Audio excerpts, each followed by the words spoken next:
Nice. Nice. Nothing like a new set of wheels that come with that quick tire deflate mod. How it's supposed to be.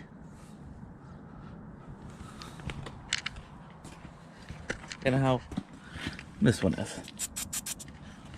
Now we gotta take care of that.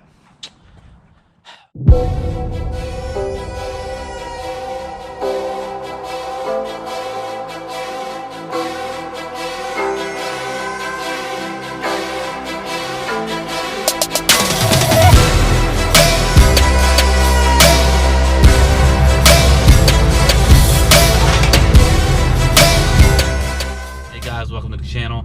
So I ended up selling the 335i, so not so much N54 content, but I do have a couple close friends with them. I'm also considering doing a video that has much more to do with buying and selling a 335i, covering mileage and what to look out for, what not to look out for. I know I touched on it briefly at the end of my last video, but I feel like there's still more questions to be answered and more things to go over.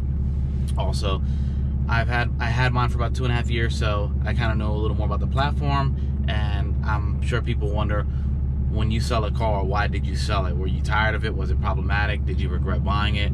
Or is there something else that's better to buy now than that? You know, price point, market value, stuff like that. So there are a lot of reasons why somebody would buy and sell a car, so I figured I'll touch base on that as well. As far as the truck goes, you can see the truck had a bad valve stem. Luckily, it was just a valve stem. It was a rubber stem, so I was able to pull that off of the TPMS sensor. Just changed the valve stem, assembled it back together, put the tire back on, it was good to go. Obviously, I did not do that myself, but went to a local tire shop, we had it taken care of, so it's good. I'm not gonna bash the company. The wheels are only 2 months old, so it does suck. It is an inconvenience, but it's just the reality of what can happen when you're ordering and buying stuff.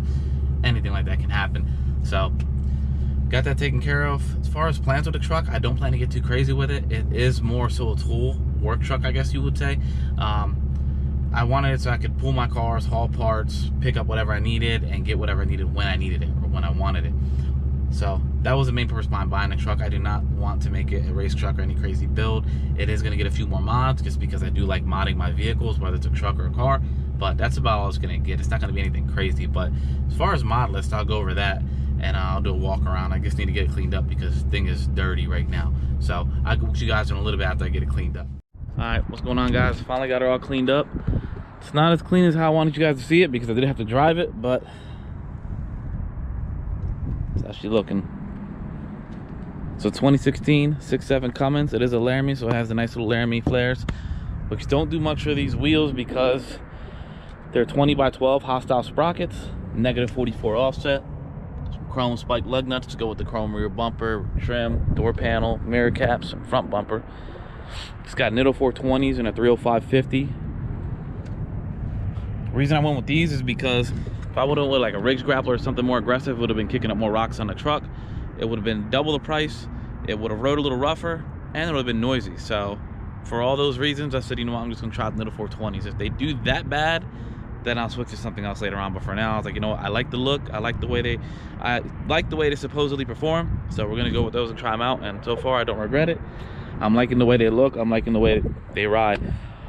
Suspension is stock. I do want to do a reverse level. I want to bring the back down 2 inches to match the front. Not any of that squat. I just want to bring the rear down to match the front.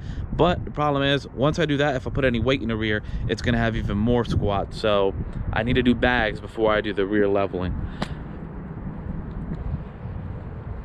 As far as engine mods, it's got an SMB intake, 5-inch Flow Pro exhaust, and a 6-inch MBRP tip. I like the smaller tips because the bigger tips, I don't like the transition from like 5-inch to 10-inch, 5-inch to 12-inch. I just think it looks odd and out of place, and just a bit obnoxious, to be honest. It's just not my thing. I mean, you like it, but I just don't.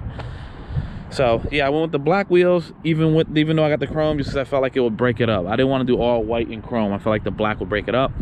Also with the black tint, black bed liner, feel like it flows evenly. It's 20% tint up front to match the rear, and 40 on the windshield with the sun strip up top. So as far as anything else like lighting mods, I'm gonna do a light bar up front because I think I do want to get rid of these tow hooks, and I don't like how big that hole looks.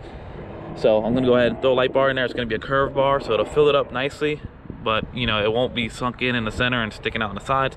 It'll flow nice with it. I hope I don't need to use these tow hooks after that, but right now I just want it to look better. I know it's taking away that that air that could be going to that intercooler, but it still has the vents down here, so I think we'll be okay with that. It already does have the LED lights and the headlights, fog lights, obviously the cab lights. I'm gonna do smoke cab lights as well, or not as well, but I'm going to do smoke cab lights. And as far as tuning, because it is tuning deleted, has a Ezlynk, the 5-position switch, the shift on the fly switch. The only issue I have with this switch is its location, because right now we can see it because we're standing outside of the truck, but if you're sitting in the truck you can't see where it's at. So you got to remember if it's on 1, 2, 3, 4, or 5, which can be a pain if either you don't mess with it a lot or you're constantly messing with it. You have to remember where it's at, or get out and look, or put it all the way back to 1 and count your steps back up. And I hear mixed things about it. I hear some people say you have to drive 30 miles, let the trans relearn, and then you can get on. And I hear other people say no, it's the initial flash that it has to relearn. After that you can switch it to whatever tune you want and you just let her eat. So me, I'm gonna play it safe. It's a stock 68 RFE. I'm not trying to blow this thing up, so I don't really mess with it too much. I leave it on 1 and I'll cruise around on that setting for a while. It is 30 horsepower on the first setting, so this will be 30, this will be 60, 100, 130 horsepower, and 175 horsepower above stock. So I always keep it on 2, and that's more than enough for what I do on a daily basis, or even when I am doing anything like that. See, I'll leave it on 2 for that. But that about covers it. As far as other mods, I don't right now want to do any turbo upgrades or anything crazy. I do want to get into the cat fuel filter. That way they're cheaper, they have more filtration, they're easier to take on or take off and put back on, and you can get them at more places than you can get the regular Dodge filter. It's a common filter now, so maybe it's not that hard to get, but I guess people say the cat filters are way easier to get regardless of where you're at. So that's the route I think I'm gonna go with that. It'll be a little while before I do that though, because I have a new set of factory fuel filters that I have to put in, and I would hate to just waste those just to swap out a new one. So I'm gonna do that.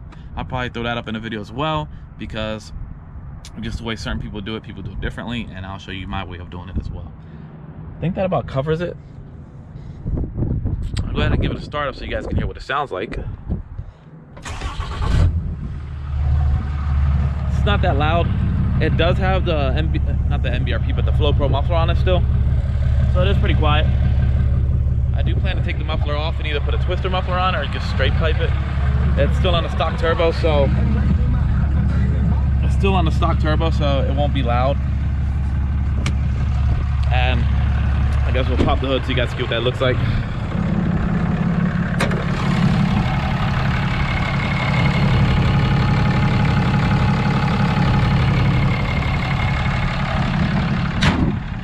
So like I said, nothing crazy. It's for the most part stock, besides wheels, tires, and a couple LEDs.